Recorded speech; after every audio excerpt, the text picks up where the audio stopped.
영화를 딱히 좋아하지 않아도 문명이 발달한 국가에 사는 사람이라면은 다들 슈퍼맨, 배트맨 같은 히어로 이름은 살면서 한 번 이상은 들어봤을 겁니다. 슈퍼맨과 더불어 배트맨 역시 히어로의 상징적인 아주 아이코닉한 이름이죠. 물론 둘의 차이는 있습니다. 슈퍼맨은 어둠을 밝혀주는 빛의 영웅이라면은 배트맨은 글쎄요, 어둠을 더 어둡게 한다고 해야 되나? 이게 뭔가 분명 악당으로부터 구해주는 걸로 봐서는 착한 놈 같은데 캐릭터는 또 아주 어둡단 말이죠.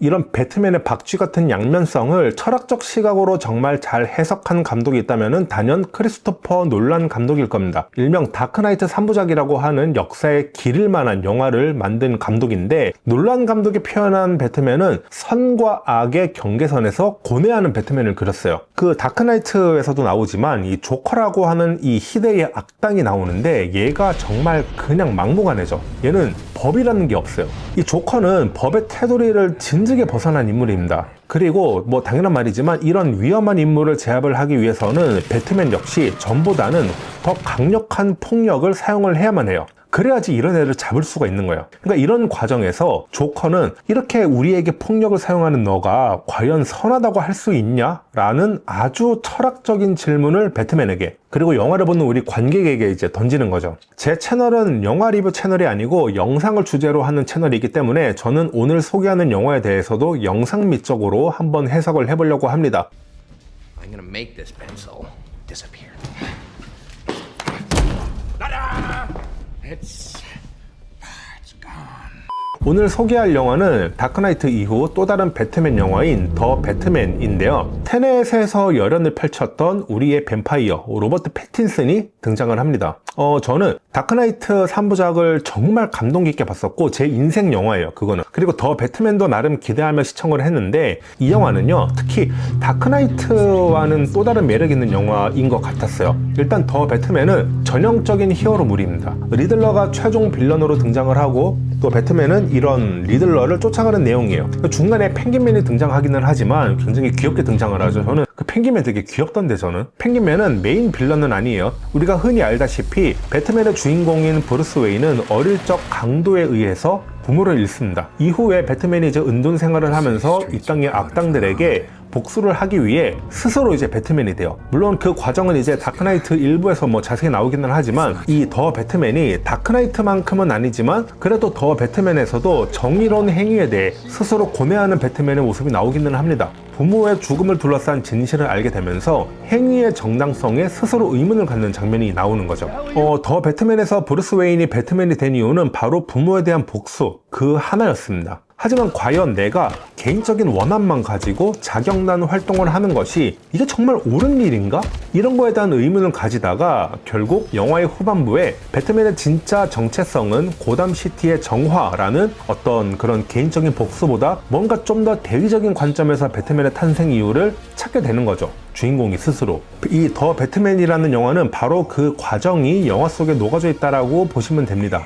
이런 스토리 외적으로 지극히 제 개인적인 관점에서 이 영화를 정말 걸작이라고 하는 이유를 좀 말씀을 드려보자면은, 첫 번째는요, 이 영화는 영상미가 굉장히 좋다는 점이에요. 영화는 전체적으로 아주 다크하고 침울합니다. 참고로 배트맨의 모티브가 박쥐인 거는 다들 아시죠? 이제 박쥐는 동물 생활을 하고 이 초음파를 통해서 의사소통을 하는 동물입니다. 영화는 전체적인 톤이 이제 이렇게 가라앉은 듯한 아주 딥하고 어두운 컬러 기법을 사용을 했습니다. 제가 처음에 예고편을 봤을 때 정말 놀랐던 부분이 있는데, 한 가지 색으로 모든 분위기를 연출하는 장면들이 있는데 이게 어떤 장면에서는 파란색, 또 어떤 장면에서는 빨간색으로 모든 상황을 연출하는 장면에서 이것이 단순히 악당을 때려잡는 그런 단순 히어로물이 아니라 어떤 미학적으로 굉장히 예술에 가까운 영화다라는 느낌을 받았거든요.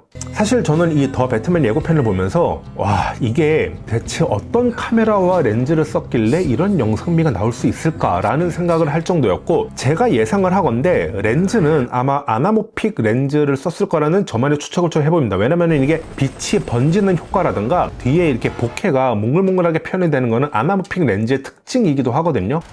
두 번째는 바로 시네마토그래피인데, 헐리우드 히어로물답게 영화 같은 연출을 정말 멋들어지게 표현을 했습니다. 예를 들어서 이렇게 어두운 공간에서 총탄만 튀는 장면이라든가 대규모 전투씬에서 아래로 낙하하는 장면, 그리고 예고편에서도 등장한 장면이 있는데 바로 펭귄맨을 추격하는 이 장면이요. 이 장면 굉장히 유명하잖아요. 불길을 뚫고 배트카가 등장을 하고 이제 거꾸로 뒤집힌 리들러의 시각으로 바라본 배트맨은 그야말로 이렇게 동굴에 거꾸로 매달려 있는 박쥐를 연상을 시키는 거죠. 와, 진짜 몇몇 장면에서는 물론 이제 데이비 핀처의 세븐이 연상되기도 하는데 진짜 세븐 같은 장면이 좀 나오기는 하더라고요. 바로 리들러가 이 수수께끼를 준 뭐 이런 장면이라던가 아니면 주인공이 이제 여기서 어떤 답을 찾아야 되는지 고민하는 장면, 이런 거는 비슷한 분위기가 연출되기는 했죠. 전체적으로 로버트 패틴슨이 감정 없이 우울한 얼굴, 그리고 다운그레이드된 채색, 거기다가 특정 색만 강렬하게 표현되는 컬러 기법으로 인해서 지금껏 그려졌던 어떤 배트맨보다도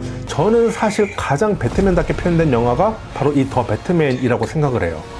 역시 이 배트맨은 이렇게 좀 암울하고 딥하고 좀 다크해야 제맛이죠. 크리스토퍼 놀란이 선과 악의 본질에 대해 다루었다면은 맨 리버스의 더 배트맨은 배트맨이라는 캐릭터가 가지는 그 고유의 이 색깔에 대해서 좀 더 집중한 느낌이에요. 하지만 제가 지금까지 말씀을 드린 그 특유의 어두움, 그리고 그로 인해서 호불호가 갈릴 수 있다는 영화라고 저는 보는데, 이게 마치 이제 우리가 검은 시면을 이렇게 들여다보듯이 차갑고 어두운 느낌을 좋아하는 사람이다 라고 하면 이 영화는 취향 저격이 될 수가 있지만, 저 같은 사람이죠. 근데 대부분의 사람들은 어두운 시면을 바라보는 거를 그리 선호하지는 않죠. 그래서 자칫 잘못하면 너무 이제 분위기에 치중한 나머지 뭔가 영화적 재미를 잃어버린 것 같다, 그래서 아쉽다는 평을 주는 사람도 많은 영화이기는 합니다. 근데 제가 말씀드리고 싶은 거는 이런 분위기야말로 마블이 가질 수 없는 DC 코믹스만의 장점이라고 생각을 하고, 오히려 이런 점을 무기로 해가지고 DC에서 후속작을 계속 만들어 갔으면 하는